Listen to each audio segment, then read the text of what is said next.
In this episode, we are going to continue looking at our case against consequentialism by taking a look at what I think are some examples where we see consequentialism in the Bible. Now, I can't prove this because a lot of times it's not going to, the Bible's not going to tell us explicitly what all of the factors are and what all of the internal thoughts are of people. But I think we can kind of surmise that these examples probably contain some aspect of consequentialism.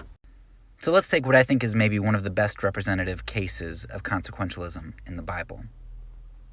When you think about the crucifixion of Jesus and you think about who you're going to blame, most people instinctively first blame the Pharisees, right? They had the most responsibility.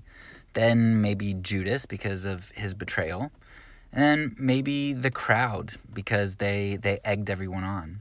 And then the disciples who didn't really get Jesus crucified, but there was a sense of betrayal there, right? So we implicate these four people, these four groups. Now, of course, a lot of people do think of Pilate as being culpable in the murder of Jesus, but a lot of times he's kind of put on the back burner because a lot of us really empathize with Pilate. I mean, he didn't want to kill Jesus like the crowd. He actively tried to save Jesus. He didn't try to give a mistrial. He exposed, like, hey, this is wrong. So it's like he had that thrown on him. Like, what else was he to do? He had to choose, right?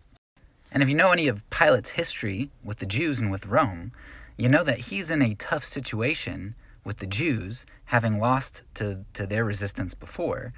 And he's in a tight spot with Rome, having capitulated to the Jews before. And so Pilate has to appease the Jews, and he has to appease Rome. He doesn't want any revolt. He's in a tight spot.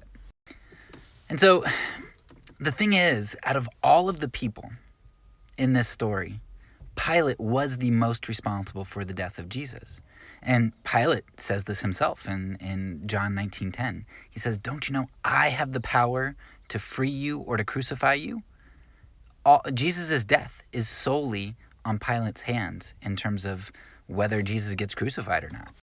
But Pilate, just like Caiaphas, thought, you know what? It's better that one man die for the people than that we have lots of people die in a revolt, or me die, or my family, or Roman soldiers, etc. So Pilate might perhaps be the strongest example for consequentialism in the Bible, but I also see examples in someone like Cain, who brings his best before God, but not what he ought to. Or Abraham, who lies to save his life rather than trusting in God. The original sin is to want to determine good and evil for ourselves, and we see that all throughout the Bible in the ethic of consequentialism.